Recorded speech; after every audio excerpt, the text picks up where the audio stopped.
और बुलेटिन की शुरुआत करते हैं बड़ी खबर के साथ। सांगानेर के मदाऊ गांव में छात्रों का विरोध प्रदर्शन एक बार फिर जारी है। पिछले 7 दिनों से स्कूल पर लगातार ताला जड़ा हुआ है। प्रिंसिपल के ट्रांसफर के विरोध में छात्र लगातार विरोध प्रदर्शन कर रहे हैं स्कूल के बाहर। तो अनिश्चितकालीन धरने पर बैठे हैं छात्र। प्रिंसिपल के तबादले को रद्द करने की लगातार मांग उठाई जा रही है। तबादला नहीं रोकने पर भूख हड़ताल की भी चेतावनी छात्रों के द्वारा दी जा रही है। जयपुर के मदाऊ गांव से तस्वीरें आपको दिखा रहे हैं। भारी संख्या में छात्र स्कूल के बाहर बैठे हुए हैं। लगातार प्रिंसिपल के ट्रांसफर रुकवाने की मांग कर रहे हैं। आपको बता दें कि 7 दिनों से स्कूल में ताला जड़ा हुआ है। स्कूल बंद है पूरी तरीके से और अगर उनकी मांगे नहीं सुनी गई तो इसी तरीके से अनिश्चितकालीन धरना जारी रहेगा। भूख हड़ताल भी कर सकते हैं छात्र, ये चेतावनी उनके द्वारा दी गई है। इस पूरी खबर पर और ज्यादा जानकारी के साथ हमारे सहयोगी विश्वास हमारे साथ जुड़े हैं। विश्वास, 7 दिन से स्कूल बंद है लगातार और अब छात्र भूख हड़ताल की भी मांग कर रहे हैं। क्या कुछ है इस पर पूरी अपडेट? कब तक रुकेगा ये धरना? कब मांगी जाएंगी उनकी मांगे?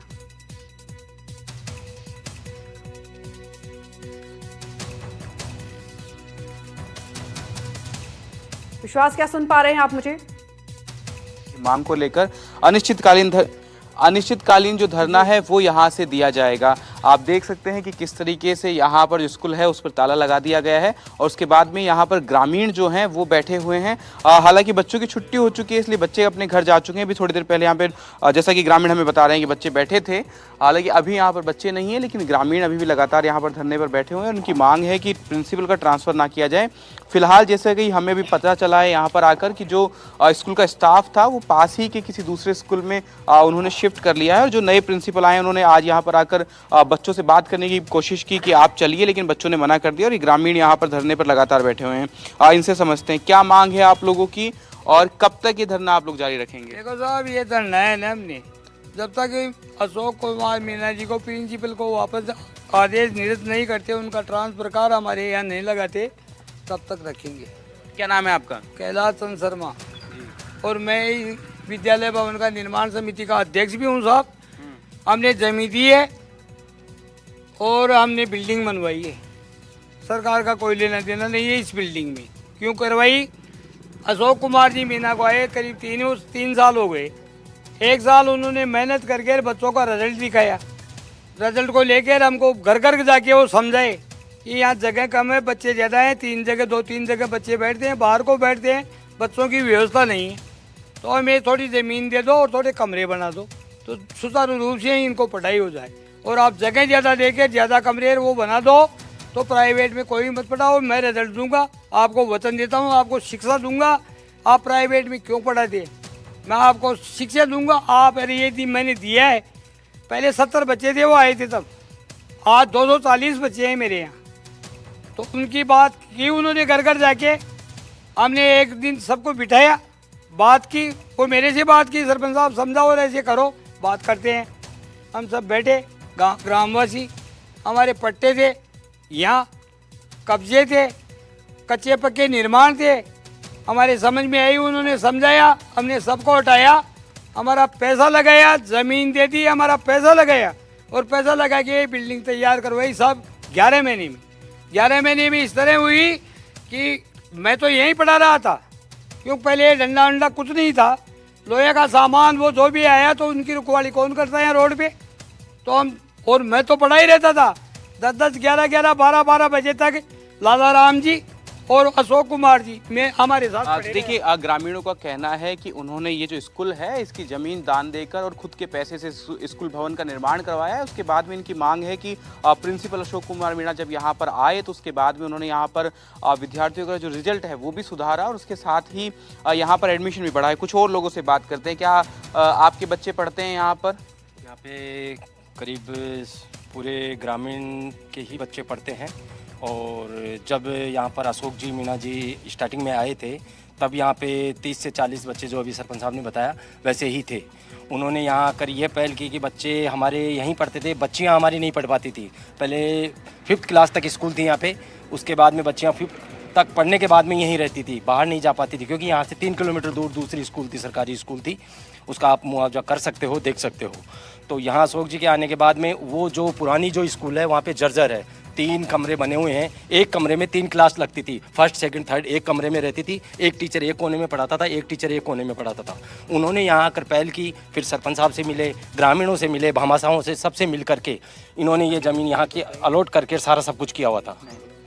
तो देखिए किस तरीके से जो आक्रोश है वो लगातार यहाँ पर ग्रामीणों में बना हुआ है और बच्चे भी यहाँ पर अभी पढ़ने नहीं आ पा रहे हैं और जो स्कूल है उसको ताला लगा दिया गया है। लगभग पिछले 7 दिन से जो तालाबंदी है स्कूल पे वो की गई है और उसके बाद में यहाँ से किसी को भी अभी कोई जो बच्चे हैं वो नहीं पढ़ पा रहे हैं। हालांकि जैसा हमें बताया गया है कि आज प्रिंसिपल ने कोशिश की आकर, जो नए प्रिंसिपल हैं उन्होंने कोशिश की आकर के बच्चों को समझाएं, ग्रामीणों से बात करें कि आप जो दूसरे स्कूल में जहाँ पर कक्षाएँ लग रही है वहाँ आप कक्षा ले लीजिए जब तक कि ये जो समझाइश है ये पूरी नहीं हो जाती। और प्रशासन भी यहाँ पर कोशिश कर रहा है लगातार कि समझाइश कर पाएं लोगों से।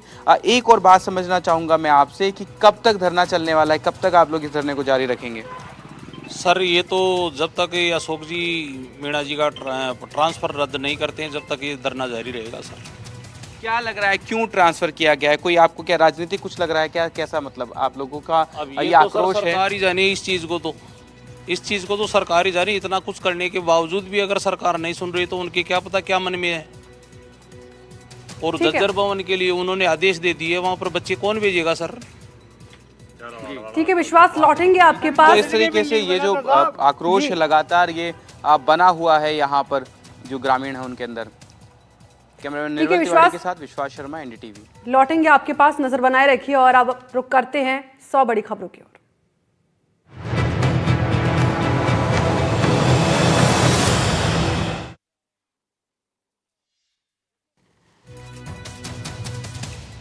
जयपुर के भट्टा बस्ती इलाके में जमकर हुई मारपीट। मोबाइल की दुकान में मारपीट और तोड़फोड़, 3 बदमाशों ने दुकान पर किया हमला। अजमेर में गंज थाना में चोरी की वारदात आई सामने। चोरों ने सूने मकान में की चोरी, आभूषण, नकदी सहित अनाज तक लेकर गायब हुए चोर। अजमेर में बुजुर्ग महिला के साथ हुई चैन स्नैचिंग। बाइक सवार बदमाशों ने घटना को दिया अंजाम। पीड़िता के थाने में दर्ज कराई रिपोर्ट। अलवर में ऑपरेशन साइबर संग्राम के तहत बड़ी कार्रवाई। म्यूल अकाउंट गिरोह का भांडाफोड़, 4 बैंक कर्मचारी सहित 6 आरोपी गिरफ्तार। 12 में वन विभाग ने की बड़ी कार्रवाई। 200 बीघा वन भूमि से हटाया अतिक्रमण। खड़ी मक्के की फसल पर चला बुलडोजर। टोंक में छात्रा से छेड़छाड़ और धर्मांतरण के लिए धमकाने का मामला आया सामने। सर्व हिंदू समाज ने जताया विरोध, सीएम के नाम सौंपा ज्ञापन। कोटपुतली के विराटनगर में पुलिस ने मिलावटी पनीर से भरी पिकअप पकड़ी।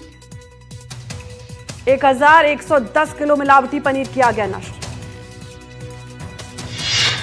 भीलवाड़ा में पोते ने दादी पर चिमटे से किया हमला। हमले में कुछ ही देर बाद दादी की हुई मौत। पुलिस ने तलाशी अभियान लगाकर आरोपी को पकड़ा। कोटा में प्रेम नगर इलाके में देर रात चाकूबाजी। बदमाशों ने समझाइश कराने पर युवक बदमाश से युवक के पेट में छुरा घोंपा। अलवर में ऑपरेशन साइबर संग्राम के तहत बड़ी कार्रवाई। म्यूल अकाउंट गिरोह का भांडाफोड़, 4 बैंक कर्मचारियों सहित 6 आरोपी गिरफ्तार। 12 में वन विभाग ने की बड़ी कार्रवाई। 200 बीघा वन भूमि से हटाया अतिक्रमण। खड़ी मक्के की फसल पर चला बुलडोजर। कोटपुतली के विराटनगर में पुलिस से मिलावटी पनीर की भरी पिकअप पकड़ी। 1110 किलो मिलावटी पनीर पकड़ा गया। भीलवाड़ा में पोती ने दादी पर चिमटे से किया हमला। हमले में कुछ ही देर बाद दादी की मौत। जालौर में नाबालिग से गैंगरेप का मामला आया सामने। रेप का आरोपी अब मौके से फरार। अजमेर में ख्वाजा गरीब नवाज पर अपशब्द बोलने का मामला। पुलिस ने 3 आरोपियों को किया गिरफ्तार। करौली के भैंसा गांव में एक घर पर अज्ञात लोगों ने की फायरिंग। इलाके में फैली दहशत। घटना सीसीटीवी कैमरे में कैद। टोंक में नाबालिग छात्रा से छेड़छाड़ का मामला आया सामने। छात्रा को धमकाता था आरोपी। किशनगढ़ में लुटेरी दुल्हन का नया मामला आया सामने। सोना चांदी और नकदी लेकर फरार हुई दुल्हन। मध्य प्रदेश के श्योपुर में 2 परिवारों में जमकर चले लाठी डंडे। एक